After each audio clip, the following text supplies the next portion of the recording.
बारो तव्हां ॾिसी रहिया आहियो technical education and research YouTube channel. बारो अॼु असीं क्लास 2 जो सबक 15 पढ़ंदासूं। क़ाइदे आज़म मोहम्मद अली जिन्ना रहमतुल्लाह अलैह। सिंध में केतिरा ई वॾा माण्हू पैदा थिया आहिनि। क़ाइदे आज़म मोहम्मद अली जिन्ना रहमतुल्लाह बि उन्हनि मां हिकु आहे। हू कराची में ॼाओ हो। हुन शुरूआती तालीम सिंध मदरसे में वरिती। वधीक तालीम वठण लाइ हू विलायत पढ़णु वियो, जितां हिन कानून जो वॾो इम्तिहान पास कयो। क़ाइदे आज़म मोहम्मद अली जिन्ना रहमतुल्लाह नंढे हूंदे खां ई ॾाढो होशियारु ऐं महिनती हो।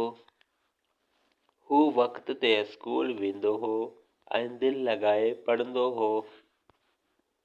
जेसिताईं स्कूल जो कमु पूरो न कंदो हो तेसिताईं आराम न कंदो हो। हिकिड़े भेरे माउ पुछियसि, अबा राति जो एतिरो घणो छो थो पढ़ी? हिन जवाबु ॾिनो, अम्मा, जेके माण्हू महिनत न कंदा सी वॾे दर्जे ते कीअं पहुचंदा? सचुपचु त क़ाइदे आज़म मोहम्मद अली जिन्ना रहमतुल्लाह ॾाढो होशियारु ऐं महिनती हो।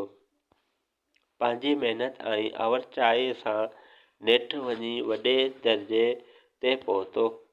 हिन जी कोशिश सां अंग्रेज़नि खां आज़ादी मिली ऐं असांजो मुल्क पाकिस्तान ठहियो।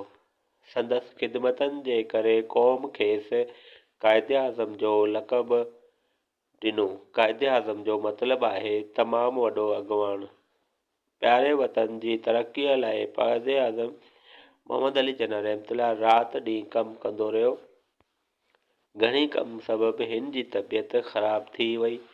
कुझु ॾींहं बीमार रहण खां पोइ गुज़ारे वियो। हिन जो मक़बरो कराची में आहे। अॼु सबक़ पूरो थियो। बारो वीडियो खे लाइक कंदा, सब्सक्राइब कंदा, जीअं तव्हांखे अपडेट मिलंदी रहे। तेसिताईं ख़ुदा हाफ़िज़। अल्लाह हाफ़िज़।